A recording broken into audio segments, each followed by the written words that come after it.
Good day, everybody. How's everybody going today? I'm just turning a few things on here and seeing how things are going for people. I really appreciate everybody dropping by today who's here. And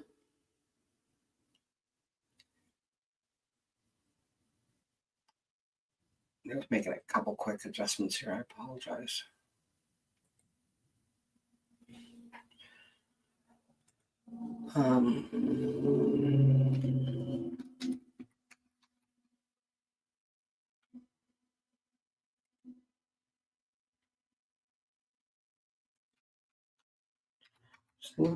Looking for that one particular file on my computer, the share never works. I'm looking for it.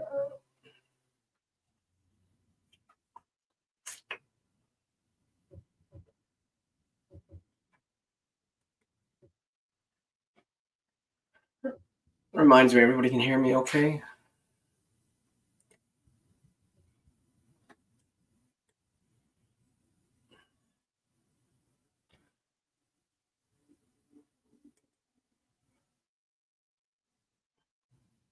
Hello, Pip. How are you doing? Really appreciate you dropping by. Open for a few others. Besides just my usual questions, I'm going to actually talk a little about some today. This will interest you a little, I'm sure. Pip, is with your Scottish ancestry background, I'm going to talk about the Scots who built this country.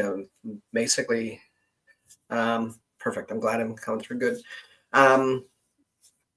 Basically, the country I'm talking about is Canada, unfortunately, and you're in North Carolina, so but I think a lot of you might find the content interesting. I'm just looking for a couple of things here that is hopefully get myself going. I can't find a file that I had downloaded recently. Let me see.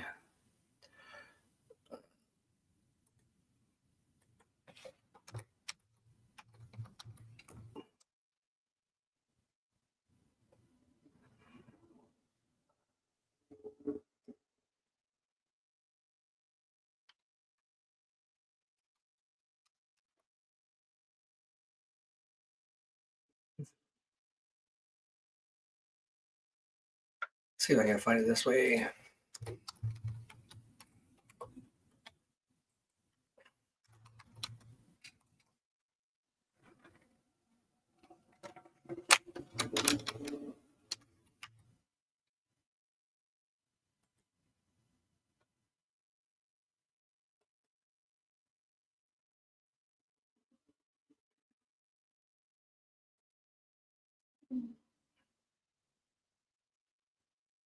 I think I did this. Really sorry there. I'm just going to quickly try to get this. This is not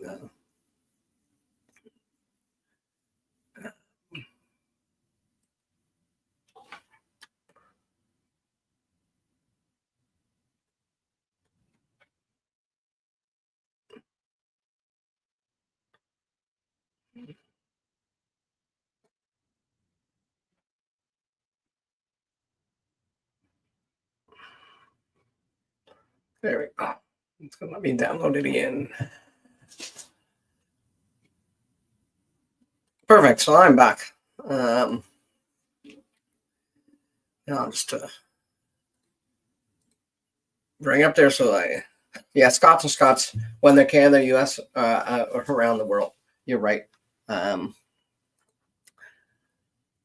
So I did my recent video there about the clearances. It was basically more of a background a video. I'm going to be doing a few more of those just general historical type videos in the near future. This is, I'm going to talk about one that I'm planning on doing, and it's And the reason it's important is I think it helps fill out some of the context around your own family's history when you're looking at it. So yeah, when you're looking at these type of videos, it tells you that I'm going to be talking about certain periods.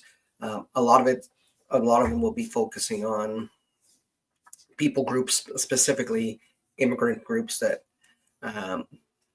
came to North America. Some stories of individual people, some general stories are around things like the clearances that are just more the short sort of type fact videos like I did this week. And then I'm going to be digging deeper into some actual personal history of myself and other people. Going forward, that's my plan for this year, is to get back to doing some of that. I'm also actually in the middle of nearing the end of writing a book on on finding your Scottish ancestors from that immigrated to Canada, finding them in the records. It's all about that, but it's also about some of their stories and some of the common things that brought them to Canada, and some of the individual stories. Within the next, well, not the next necessarily the next video I'll be coming out with, but the one I'm sort of just been working on the script today is talking about, like I said, specifically the Scots that built Canada. Don't be sorry you're late. It's always nice to have anybody drop by at any time. I really appreciate it. I really appreciate you guys support it. Makes me good to know I'm just not talking to myself sometimes, which I tend to sometimes get that feeling when I'm recording videos that I'm talking to myself. So yeah, the latest video. I know you'd commented about the AI in the comments. Definitely that. Where I have Parkinson's, sometimes I have some issues with my voice and my brain connecting to my words. So that particular day I was having when I was getting ready to film that video. Initially, after I put all the images, and some I did use AI images for some of the things, just because there's not really pictures that you can find of the Scots cross being put to fire. There's some sketches and stuff that are out there in paintings, but I just wanted to try to put a more realistic face to some of the people.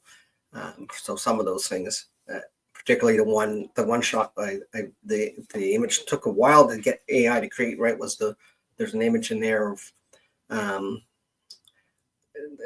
a Scottish crofters leaving for going through their village I guess it's supposed to. When I told it it's the next village over, after walking a long distance to get to the harbor to board the ship to a new place unknown.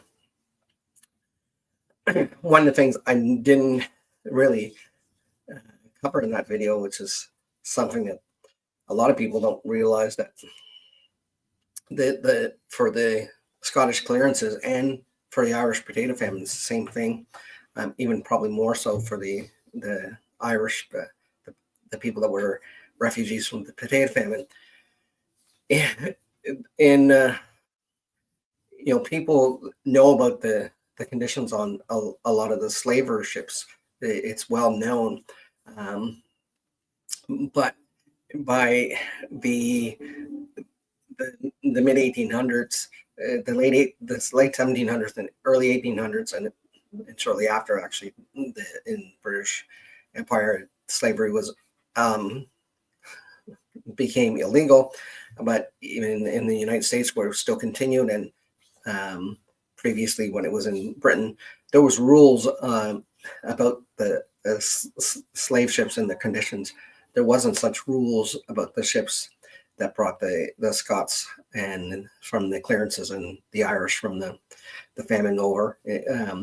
They were commonly called coffin ships because so many people died on the voyage over. And yeah, it's just it's a kind of a sad thing. Okay. So I was actually going to play a song, and this probably hopefully won't get me demonetized. It's a song I have the right to, but I'm just going to play a little bit of it because it makes a couple interesting points, and I'll probably play it throughout the stream.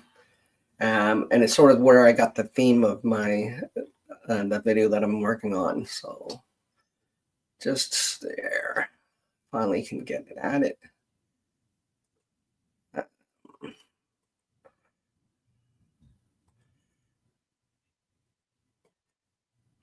There we go.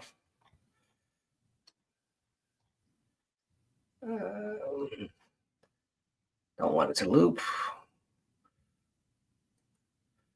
And I'm about to play it. It's by two Canadian musicians called Balzer and Blue. They're from Montreal. They're English, Quebecois. So let's play it a little bit. 'Twas the Scots that built this country, it should never be forgot. In each Canadian family, somewhere there's a Scot. So that's sort of the basis of my video, is that, you know, there's a deep connection in Canada, particularly to anybody who has ancestors that came to Canada before the 20th century. There's probably a good odds that you're going to find a Scot in there somewhere. And people like myself, it's many of them. It's a large majority of their ethnic background. So yeah, so in the video that I'm working on, I'm throwing it to you guys because I do really appreciate everybody's opinion, and I want to know if these type of videos are valuable to people. I'm going to break it down to sort of the Scots' role in shaping Canadian history. Yeah, it is true. If you don't have a Scot in your direct, you probably know quite a few. Again, especially if you have your family's been here in Canada pre-World War One, pre basically the turn of the century, 20th century. Even at the 20th century, there was still a lot of Scots coming over. Yeah, there's a lot of things that the Scottish immigrants, they really left their mark on Canadian society, in business, in religion, in education, in culture, even in sports. So I was going to take people through a brief journey. I'm going to talk about Sir John A. Macdonald, who's somewhat controversial sometimes, because of his some things from people outside Canada might not know, but it's been very forefront in the news the last 8 or 9 years. I think it's about that long. Just about some things in some of his thoughts about Indigenous people, which is often wrongly misconstrued. The information is not exactly correct, but a lot of people just want to throw out everything he did to help this country instead of just saying, you know what, yeah, he probably wasn't right on these things, and he definitely wasn't right on some others. But he still did a lot, and it was important to um, the creation of the country. Um, his he was part of what was called the Liberal Conservative Party, which was because and there was also a Liberal Party at the time. It was it's kind of an oxymoron, but we tend to do that in Canadian politics a lot. So right from the beginning, Johnny MacDonald, he was born in Glasgow himself. He came over here as a result of the clearances. I have a great little video on his family tree.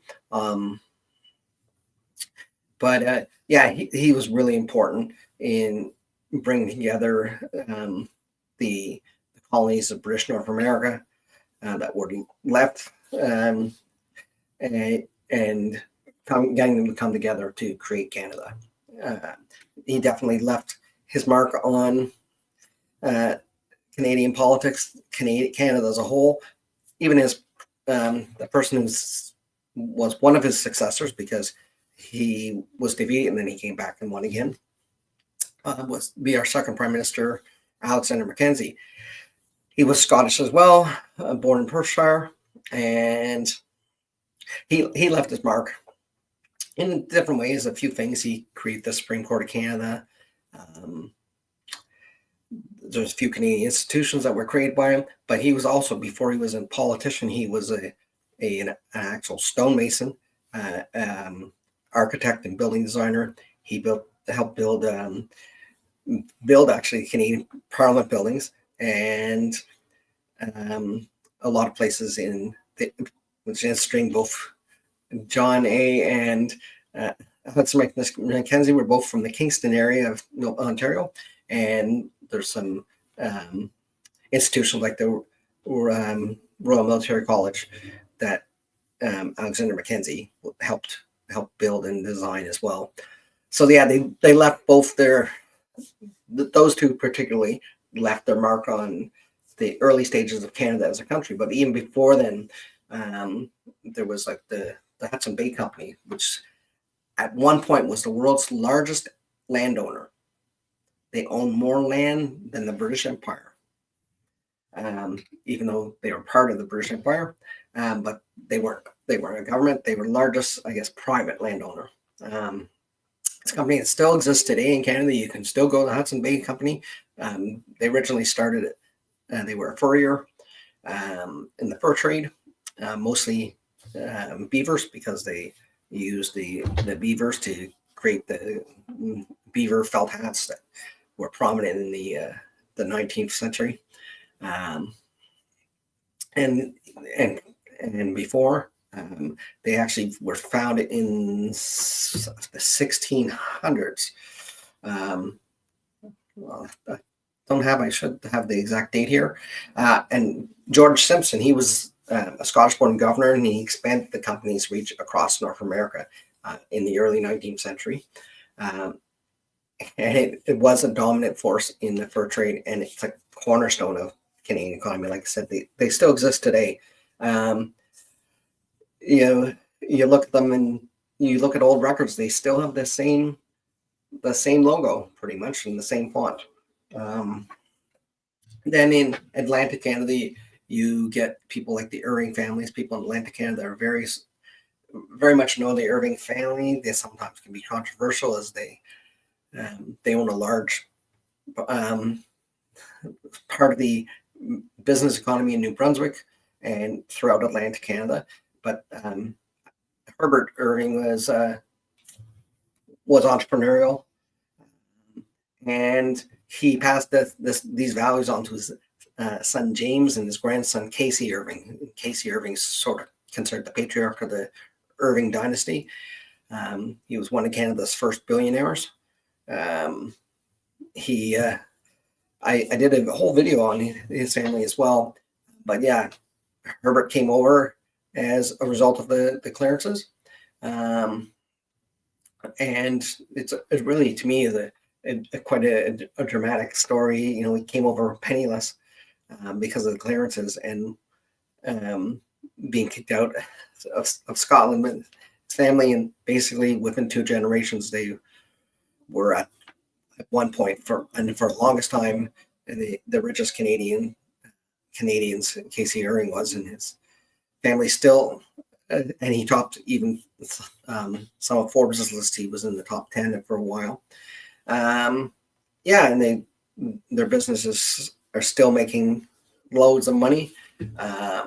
So they really had an influence. There's Scottish influence in education. Part of that's because the Scott Presbyterians were among the early settlers, and a lot of their values, they had really strong values for community and education, and it's really evident. The Church of Scotland played a crucial role in establishing schools and universities across Canada, whether it be the actual church themselves or members. So if you look at like James McGill, he founded McGill University in Montreal. He was a merchant. Dalhousie University was founded by George Ramsay, the 8th Earl of Dalhousie. He founded the university in 1818 as a non-sectarian college, so it wasn't attached to a church, which was a little different at that time. He wanted to establish a college that was open to all people, regardless of their class or creed, but he based the college on the educational standards of Edinburgh University, which was very near his home in Scotland. So he used the money from custom duties he had collected during the War of 1812 to fund the college. And the college's first principal was an educational reformer called Thomas McCullough. He was a Scottish-born Presbyterian minister. He's an author, educator, and reformer.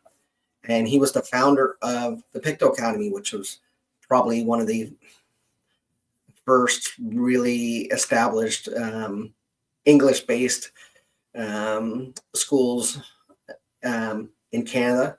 And he was Scottish. He actually came over on the Hector.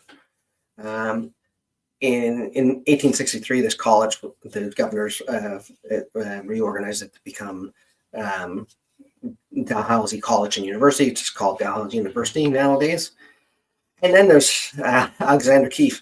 Now, he's famous. He founded one of the oldest breweries in Canada, and it's still celebrated today. They used to have a slogan. Their slogan used to be, "Those who like it a lot." And apparently people liked Alexander. He was, as it says on his gravestone, he was thrice elected mayor of Halifax, and he really contributed a lot to the city's development in the 1700s and 1800s. So that's, oh yeah, you heard the Bay. Yeah, the Bay is still very prominent today. Like I said, people go there.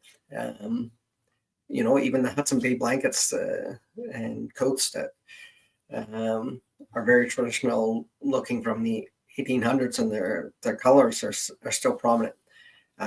Yet the influence on their culture is undeniable. From bagpipes just down the road from me, probably 10 minutes. I want to see that way, not that you can see. And I'm in a little rural community. It's not even a town, not even a village. It's just a spot on the map with a name. But the next city, the city next to me, just down the highway, and I live right on the highway, about 10 minutes. It's in Summerside, Prince Edward Island. They have the College of Piping. Bagpipes are a big part of Canadian culture, believe it or not. There's not as big as they once were, but they're definitely an important part of the culture. And hence we have the Bagpipe College. Interesting thing about the Bagpipe College, they used to at one point any male or I want to say it was over the age of 14 were entitled to free bagpipe lessons. And that's since changed to not just be more inclusive. And part of that is they wanted to make sure that stays part of a culture. Highland Games are across the Hey Natalie, how you doing? Glad to see you here. And yeah, Highland games are prominent across Canada. In Antigonish, they have one of the world's largest Highland game. They have, and I think it might actually be the world's largest Highland games outside of Scotland. And then you know, yeah, they just contribute so many ways. Like I said, through business, politics, religion, culture, even sports. Everybody knows Canada is one of our national sports is hockey. But another prominent winter sport that Canadians like to do is curling. Some people find curling not that exciting. Some people find it really exciting, but it's a sport. Has Scottish origins, and it's become a beloved pastime. Most communities, if they have most communities in Canada will have some type of, if they have any type of hockey rink, they'll also have a curling rink, and a lot of places don't even have hockey rinks, will have curling rinks as well. We'll have a curling rink. It's a pastime that a lot of Canadians enjoy. It's, I think, really, and then we got, our burn suppers. They're every January of every year, people of Scottish descent, they gather to, to listen to Robbie Burns' poetry, to enjoy some haggis. If those two words go together, enjoy and haggis, depends. If you have good haggis, it's definitely enjoyable. And, to raise a glass or two of whiskey, spelled without the E, of course. To toast one another's health and future in the coming year. And that's still really important part of a lot of communities that they have, and it's a big event. The Scots, their legacy in Canada is really, really large, and it's just, I'm glad to be part of it. It's kind of interesting and exciting, and it's nice to have that.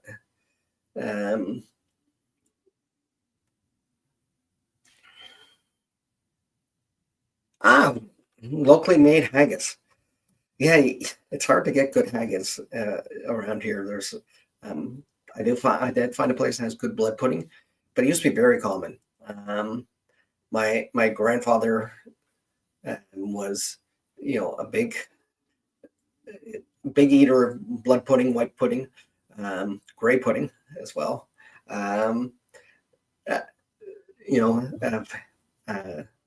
Head cheese. It's starting to come around. You can get it again, some of that stuff again. Just as a point in the 20th century, I think sheep farming declined drastically because the Scottish decided to, like the rest of North America, move on to more convenient foods, and there wasn't as much of the close-knit Scottish communities where you'd have the sheep farmers wasn't as a good a market, but actually it's a lot of the immigration of people from the Middle East and other places where sheep is very much more common. It's become back, and it's, I don't want to say vogue, but you're starting to see sheep farms pop up more and more often here on Prince Edward Island. I know for sure.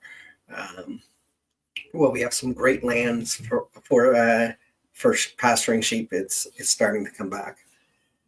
So yeah, that's the type of video that I'm going to be doing next going forward. And yeah, just, really love to hear your guys' input. And any questions you might have about my last couple of videos. Or just questions you might have about genealogy, whether it's to do with Scots or not, in general. So let's hit off. I don't know if there's any questions in the chat there. If anybody has anything, looks like there's a couple of you hanging on and engaging, which is always nice.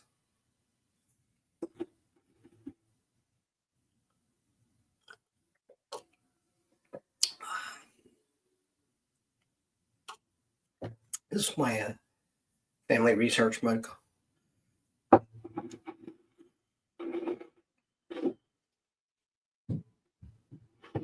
It says, "Do not disturb family research being done.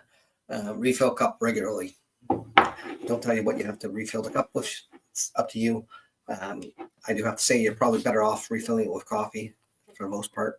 That will at least keep you awake. If you refill it with something else, that might slow down your family history research.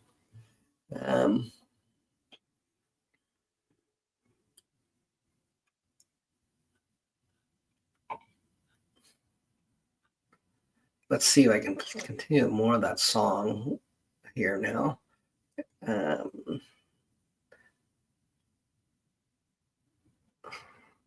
When Sir John A. Macdonald looked out across this land, what he saw before him a Scot would understand. Those first few encounters with the savages were hot. It's Indians, not savages. I'm referring to the Scots. Oh, aye. So that's, just talking about Sir John A. again, as I mentioned, he definitely, he looked at the nation of Canada with that Scottish attitude of perseverance, of entrepreneurship, and in the sense that he saw a great nation before him that just required good hard work to get it done.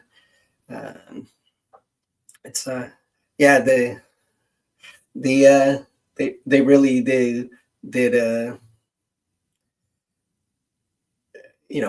did form the backbone of this nation as they did in the United States, but I think it's more so in Canada, just because so much of the United States had already been founded upon the time of things like the clearances that moved a lot of the Scottish people to come to North America. I'm not saying in numbers, but there was just a larger portion of other populations in the United States at that time as well, where the early pre-Canadians, a lot of the clearances, a lot of the Scots that came here, they were woodsmen. They were part of things like the woodsmen and adventurers, as opposed to more than settlers. And though there was a settlement, which is how Nova Scotia got its name, New Scotland, if you don't know, it is the English translation of Nova Scotia, or rather Nova Scotia is the Latin for New Scotland. And it was set up by a Scottish lord who wanted to create a Scottish colony, and he declared the land to be New Scotland. Let me see here. And this was sometime when the French and the English were still fighting. But it was, the Earl of Stirling. He claimed mainland Nova Scotia. And he first had settlements in, Sir William Alexander. He wanted to be called New Scotland. And that's the name that it later continued to become known as, again, Nova Scotia, because they referred to it in the Latin name. This was in 1621. The King James I of England, that's the same King James as the King James Bible is named after. He granted the land to Sir William Alexander, and it was originally called New Scotland, and later referred to as Nova Scotia. Yeah, it's quite interesting, and it's something that they had kept up.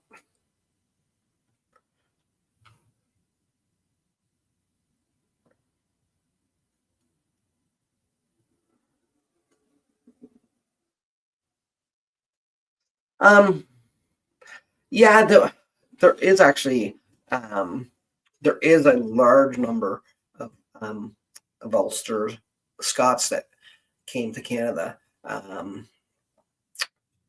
Again, a lot of them would be,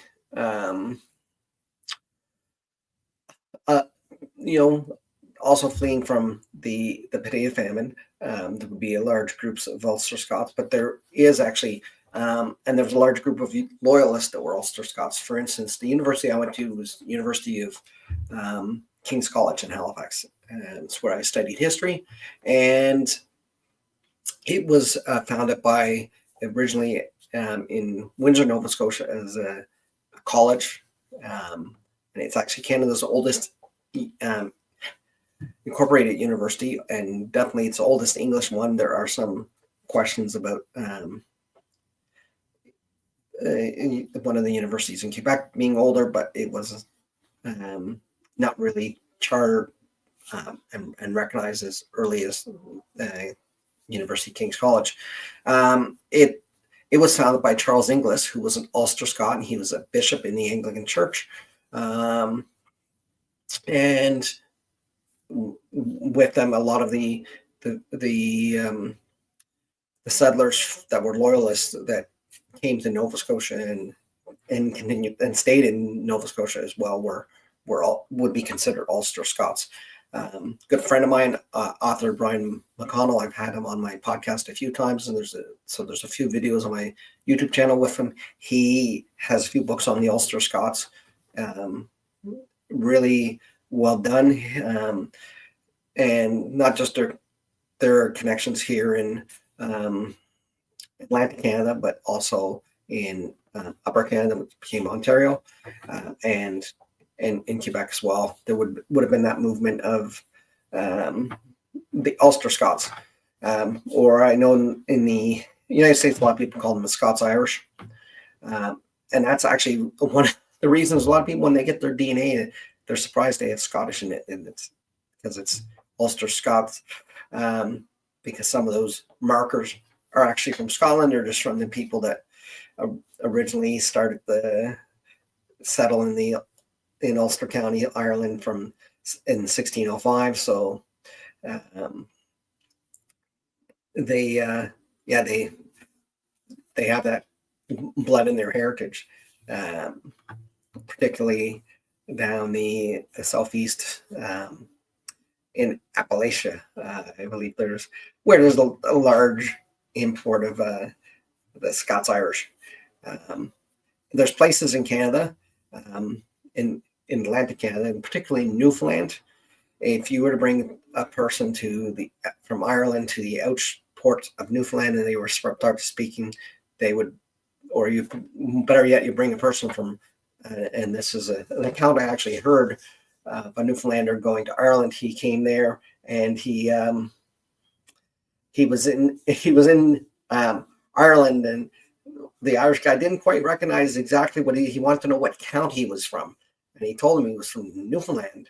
And the guy goes, the Irishman wasn't sure where that county was exactly, because it is a very strong dialect.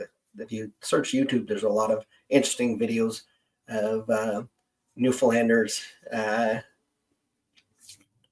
the Irish accent not being able to tell the difference, or being able to understand each other.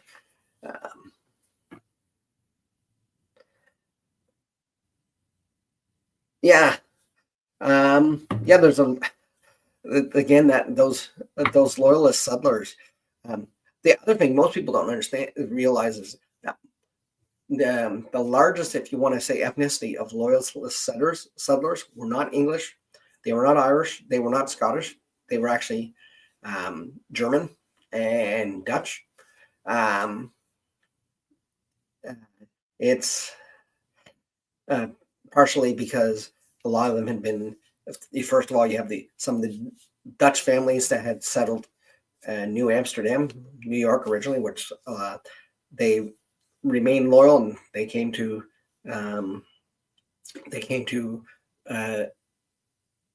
Nova Scotia, New Brunswick, and Prince of Ireland. In fact, some of the prominent families I'm from, again, just the next little, this is actually a village compared to my little speck that's on the map.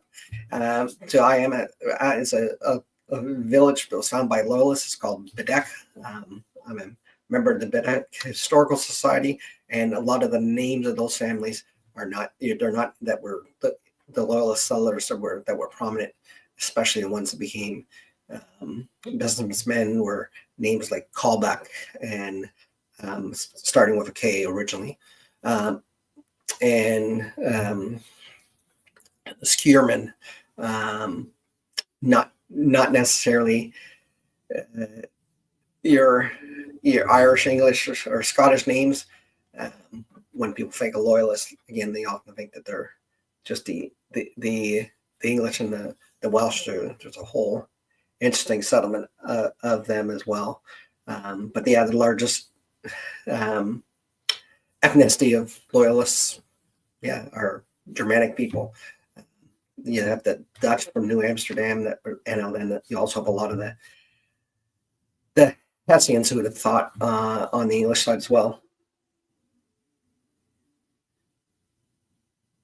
Yeah, there's interesting thing. This is my favorite loyalist story, which I find very interesting. If you're a person and you know about, well, you've probably heard Bonnie Prince Charles during, and you probably heard the song "My Bonnie Lies Over the Ocean." If not, but when he was escaping from Scotland, he was hidden on a boat and it was a lady named Flora MacDonald, not to be confused with a Canadian politician of the 20th century of the same name. But this Flora MacDonald, she was a Jacobite. She was against the English crown. She was actually at one point sentenced to death. She was left off, and she married, and she wound up in North Carolina. And then her husband wound up being a loyalist colonel of one of the regiments down there, and she wound up fleeing to Nova Scotia. So I really find that interesting that, early in her life, she was being basically supposed to be sentenced to death for treason against the crown, and there she was winding up being a loyalist. And she wound up going to Nova Scotia at one point. Her husband, I believe, did not return. He had been a prisoner, he did return, and I'm trying to remember the exact story. And something happened, and she wound up moving to Scotland before she died. But yeah, there's a large group of the Scottish loyalists that wound up again going in Nova Scotia because there was already a large population of Scottish people there, so they really fit in.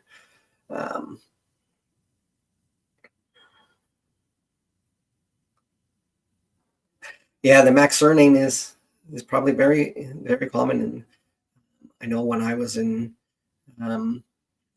North Carolina visiting before, I met a lot of people that are would have been of Scottish origin at one point, in South Carolina as well.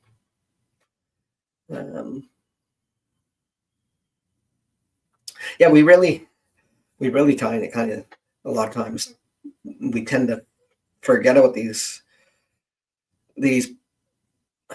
ancestors that went before us as a whole, and these large populations, and we don't know exactly how how our family, how these Scottish people got here, or how they what happened to the Scottish that were the loyalists from North Carolina. It kind of gets lost,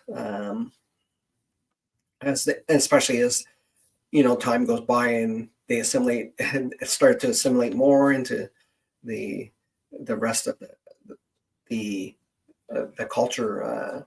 It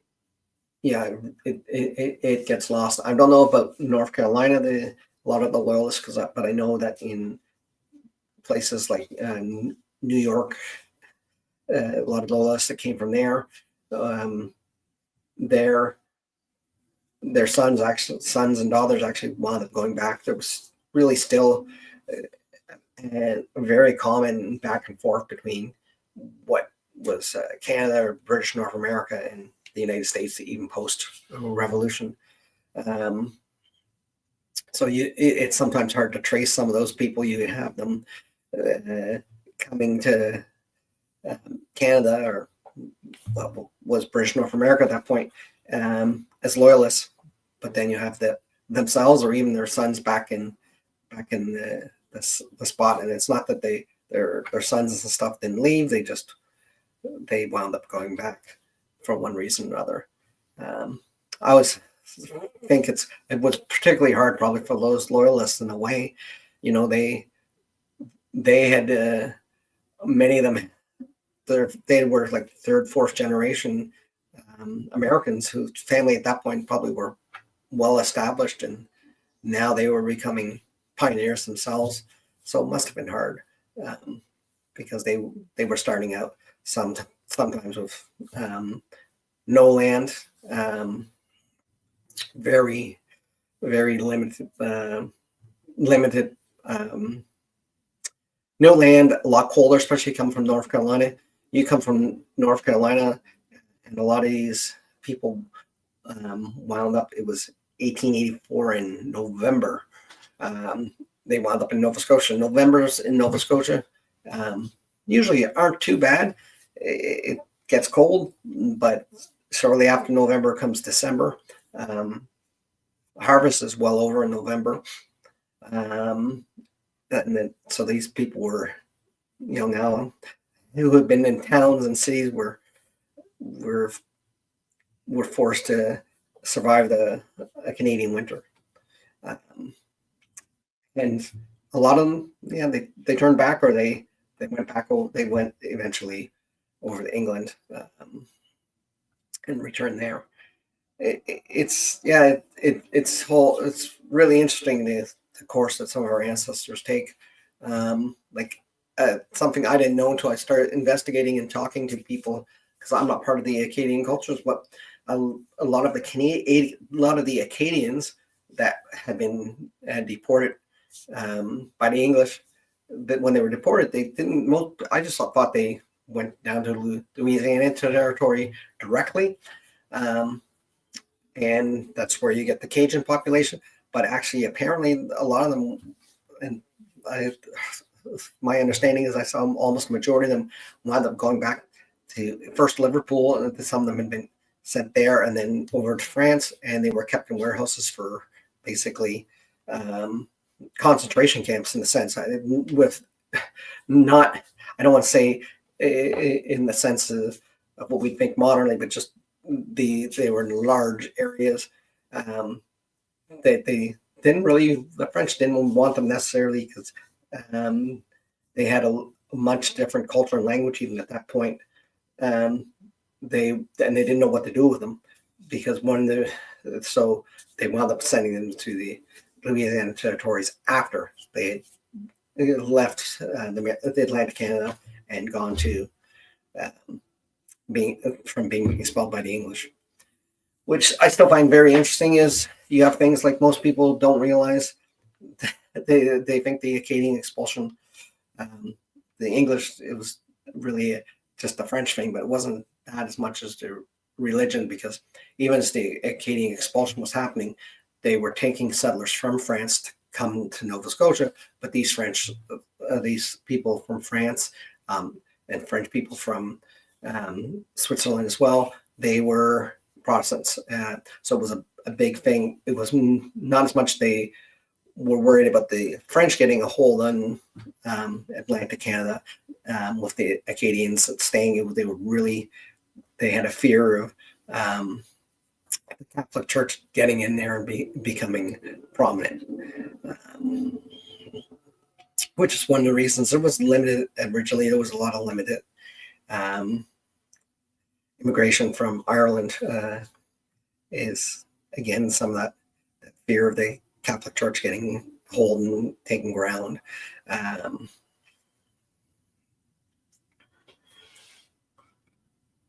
Yeah. So that's I guess I've been just almost coming up on an hour almost, 52 minutes. So I'm going to be wrapping it up shortly, but definitely want to answer if anybody has any questions they want to pop in the chat. I have a form that is on all my videos, and it's on particularly this video here. Let's see if I'll do this.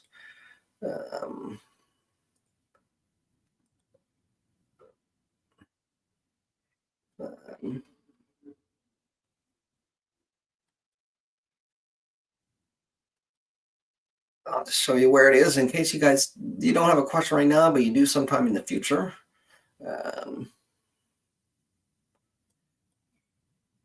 If I go to, let's just go to my latest video.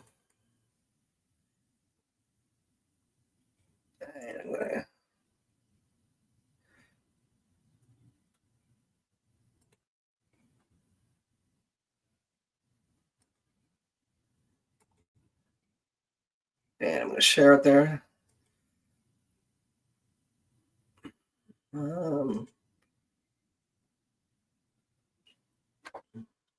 So here it is.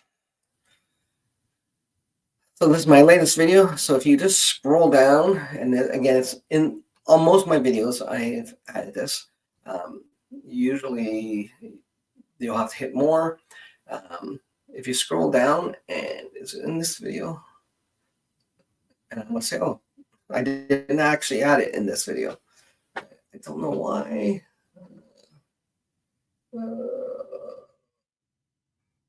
Let's see here. So let's see.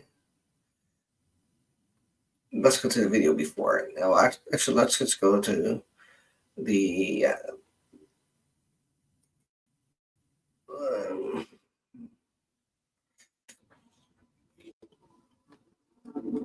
we'll go to one of my live streams.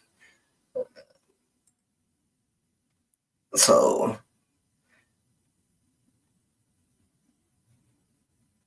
it's often more prominent in my live streams, but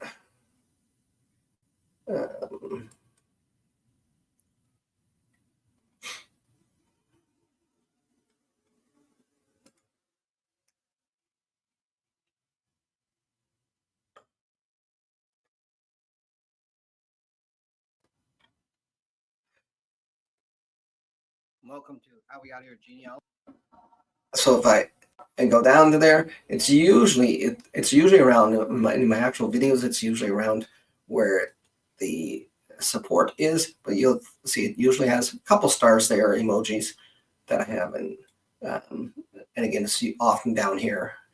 You'll see it right about here, or it looks like in this case I have a little person raising their hand and some question marks. It's just if there's a simple form, you can go to that. So you get from a kilt maker in Pennsylvania. Okay, this hat is actually I got it from a dear friend of mine, owned a kilt making company here in Prince Edward Island store. He passed away a few years ago. This is from Ireland. It's a Hannah hat. It's interesting because it's actually Harris tweed, which comes from the Otto Lewis, but it was put together in Ireland. It's it's a quite nice tweed hat. They're on the pricey side. I actually looked at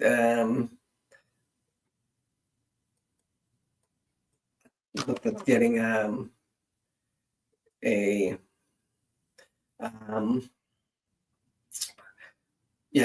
doing some promotion for them.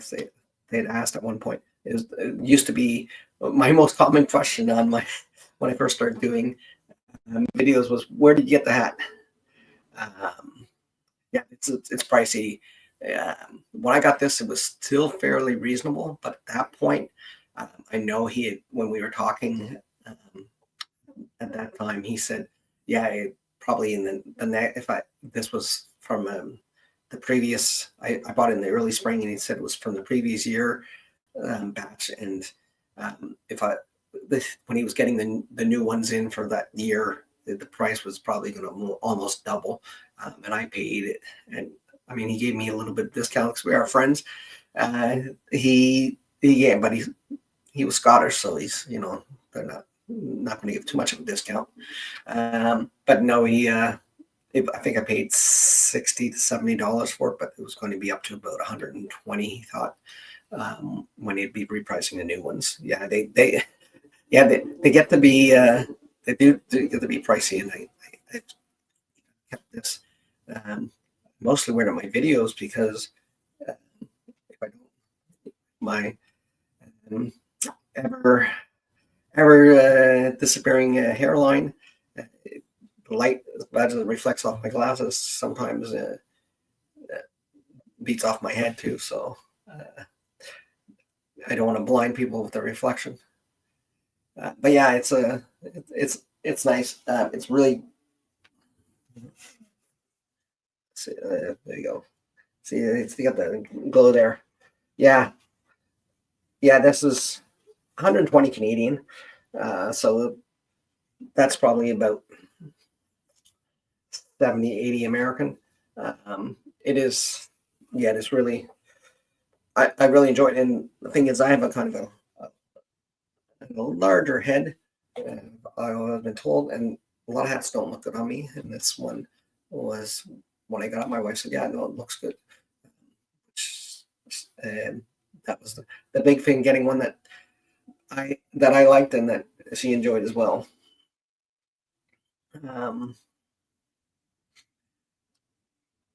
So I don't know if there's any other questions. I got my a kilt that when I do wear a kilt, I have a utility kilt. A lot of people aren't familiar with it. Most kilts that people are familiar with, the common with the sporran and stuff. The utility kilt, the way I like to think of it is, I wouldn't wear a suit out, building a fence or working in the yard. I'd wear blue jeans. It's like I wouldn't wear blue jeans to a wedding if I wasn't getting married. So a utility kilt is more of an everyday kilt that actually has pockets. It's a modern North American invention, but this one's made with nice. It's all wool, and I really like it. It's a little more practical, especially now. You can go somewhere. It has pockets, and they're pockets like you'd have on cargo shirts. Can put your wallet, your phone, and whatever you need in there, and it keeps me. If I'm wearing it, I don't feel like I have to dress up with a suit jacket and.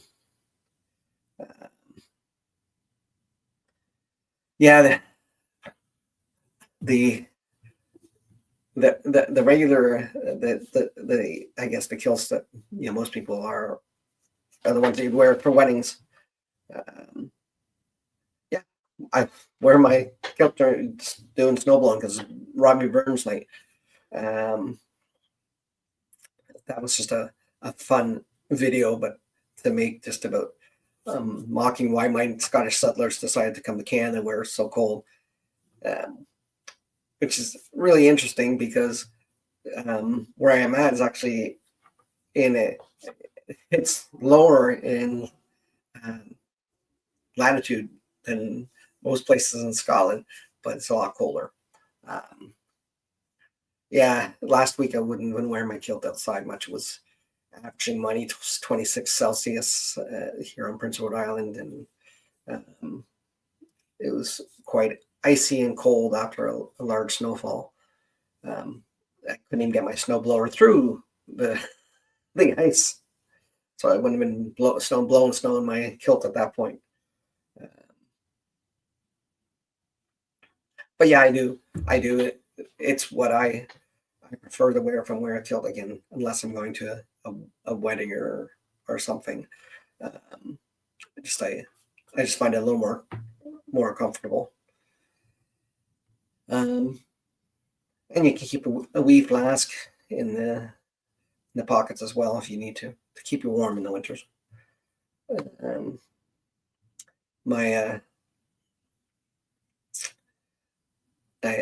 I've encouraged by my Mrs. wife, who's from the Isles, just to wear my kilt more often, but I haven't always taken her up on it and haven't started wearing it as a regular thing to church yet. But yeah, it's another way that you see that Scottish influence, especially in Atlantic Canada. Is our kilt makers here, that is, and you have the bagpipe college, and most importantly is the Gaelic language. We actually have a Gaelic college in Cape Breton, and in parts of Cape Breton, northern Nova Scotia, the community signs are actually in Gaelic as well as English. And I know, like, you look back, when I've looked back at the 1901 census of my great grandmother's family at that point, one of my great grandmothers, the community that they were in Cape Breton, on the whole page, and pages before and pages after, really. If you look, that was one of the questions on was specifically, what was your mother tongue? What was your first language you spoke? Almost every one of it, every person's name was filled with it's Gaelic, except for the couple names that weren't Scottish in origin. But the other thing I find really interesting in that, a Scottish person would never refer to himself as Scotch. Scotch is what you drink. But at that point, for nationality, they wrote down Scotch. In fact, I find that as late as the 1931 census that they actually, the most recent one that's available in Canada is 1931, but people are still listing themselves as Scotch, and even into the 40s and 50s, when you look at the summaries which are available, people they're listing it as Scotch, and still today I think it's 24 to 29% of Canadians claim Scottish ancestry, and that's not just partial. That would be what they would say they predominantly are. I know whenever I list anything, I actually list myself as Celtic Canadian because I'm half Scottish, half Irish. So it's kind of and it's something I'm proud of. Canada is prides itself in being multicultural, multicultural country, which our way of multicultural is a little different than the melting pot ideal of the United States. But it's the multicultural. There's a lot of us. You still you're Canadian, but you're a Scottish Canadian, or you're Irish Canadian, or you're still your culture, your values from that community. And even today with modern immigration, particularly more now with modern immigration, that's idea is really taking is still prominent, and a lot of the things that the Scottish immigrants did in Canada, a lot of that is what's kind of fueled a lot of the thinking, and even our welcoming to immigrants more so than a lot of that is based on the fact that people, they feel that they know that they're Scottish or Irish or Italian, Canadian or whatever, and they are kind of in a way more welcoming to people in different communities and they understand that their families came to Canada at one point.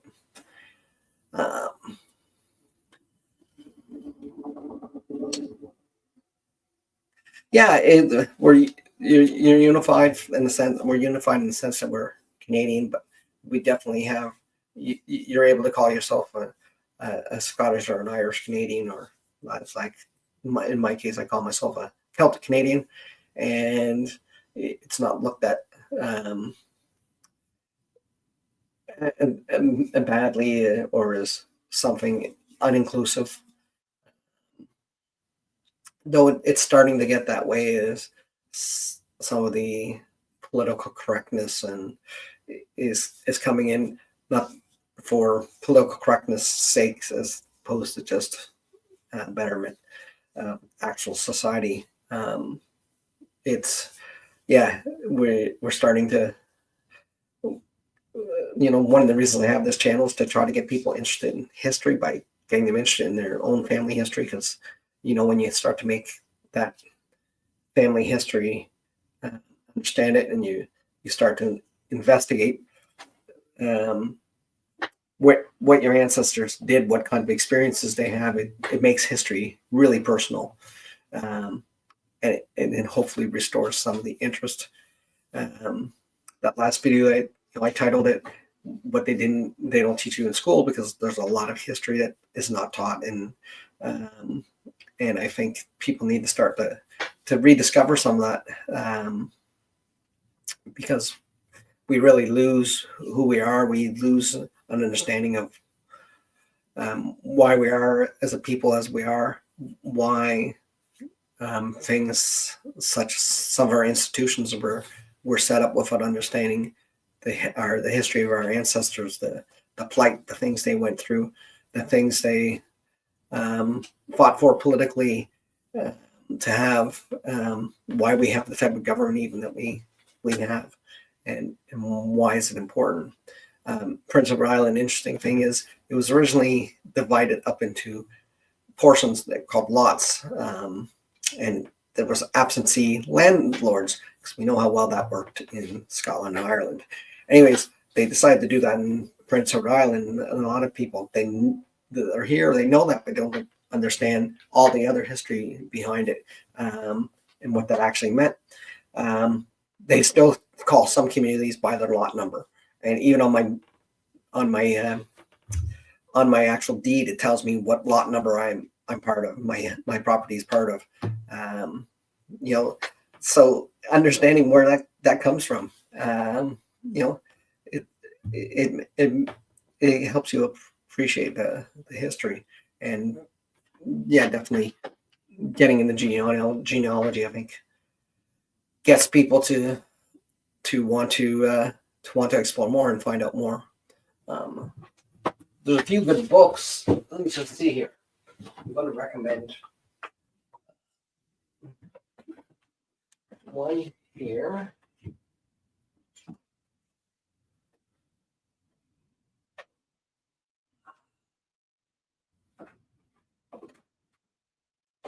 A couple here.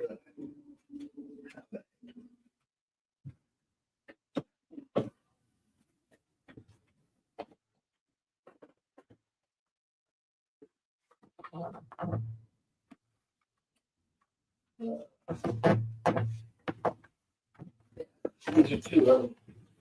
This one's I don't know if any of you've read it. It's not just about Canada, but also about the Scottish settlers in the United States and Canada. It's called A Dance Called America. It's really good.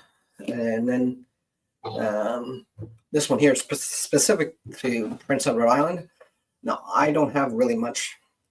I moved to Prince Edward Island 20 years ago, so I'm not from here. So I don't actually have a lot of ancestors. I have one line that a second great granduncle wound up coming to Prince Edward Island. He married another Scot. They got married in Boston, and they moved here where her family was from. And he was from Cape Breton. Anyways, this is a very fine class of immigrants, Prince Edward Island Scottish pioneers. It's really interesting. And there's a couple, I think there's another book about the Selkirk settlers. They were, Lord Selkirk's settled some of the people from from their clearances. They settled here, and they actually then went to, they went from Prince Edward Island. A large group of them wound up going to Winnipeg, Manitoba, and starting the farm in that area, and they had the Selkirk settlement. There's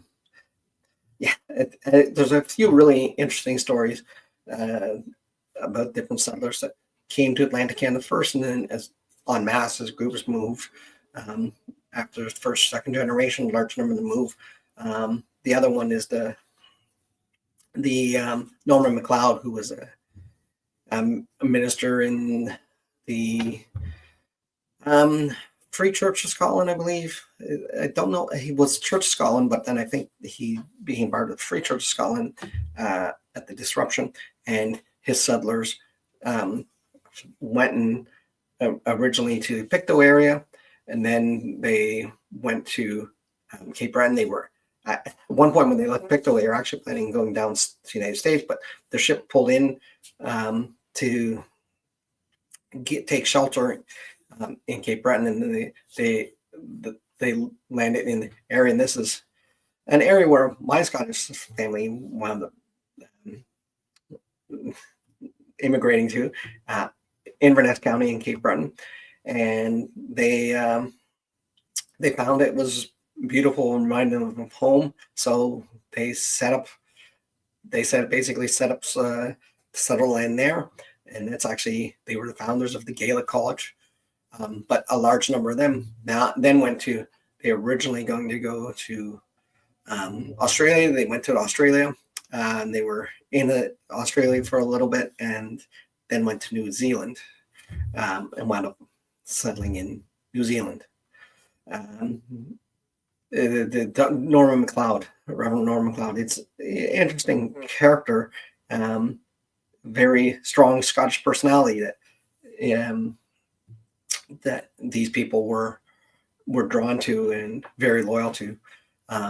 In Prince Edward Island, the church I belong to, which is part of the Free Church of Scotland now, but their minister in the early 1800s, his name was Donald MacDonald. And actually, interesting enough, my ancestors in Cape Breton, he first came there and at a place called Malagawatch. He lived there shortly, and there's a little spot there. It's still called, I believe it's Minister's Lane, though he only lived there very shortly. But he came to Prince Edward Island, and he became a minister in a large number of churches. There was a large revival, and these people were known as MacDonaldites. And at one point, they would have been about 10% of the population, at least on Prince Edward Island, that were particularly followers of him and his preaching. Interesting enough, he had many different churches he preached to on a Sunday. He'd start off his services often reading the newspaper, because it was one of the ways that the people in rural PI were able to even get some of their news of the world. So he'd start off with that, and then he would preach, and there was great revivals. And, 5 of those churches are still active today. In the 1950s, they became part of the Free Church of Scotland. They never were absorbed with the other Church of Scotland's into the Presbyterian Church of Canada. and even today, people who have no clue who Donald MacDonald is often refer to him as the MacDonald-like churches that don't know any better. Yeah, so I'm not sure, like I said, if anybody has any particular questions. I've been talking a lot. My throat's getting sore, but I'm having a good day today. So,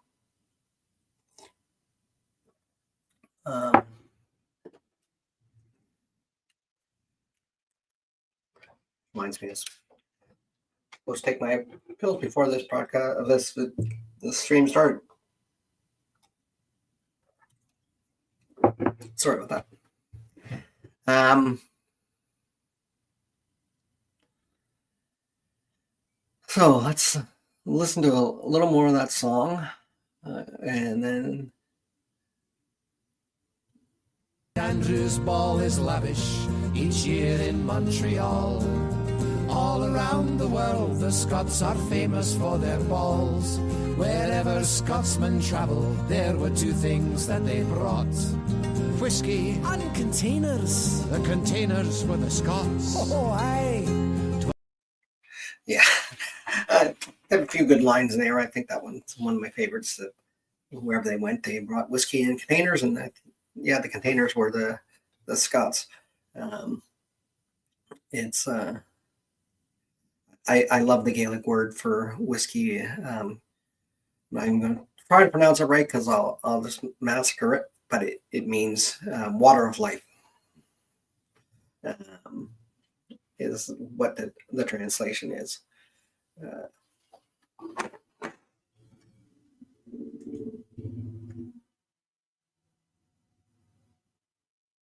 Oh no, I really appreciate you guys. Again, have a great day. I'll be doing this hopefully again next week. I do have to go over to Nova Scotia at one point next week for a medical appointment. I should be back on Friday. I'll be doing this around 5 p.m. Eastern. It's 6 p.m. here in Atlantic, Canada. And I'll be doing that. So what I'm going to do is I'm going to go for what I usually like to do at these, since I do call this a genealogy happy hour. I'm going to go and I'm going to ring my bell and call last call. Last call!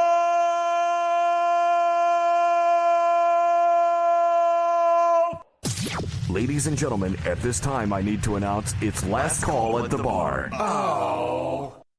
So this is the last call for questions. If you have any questions, do shoot them over. If not, like I said, there's the spot in my videos where you can find. There's usually a link to ask a question, and you'll find it definitely in all the live stream in the description as well. So if I don't see anybody's questions, we'll be parting ways, and may you have a great day, and keep searching for your ancestors.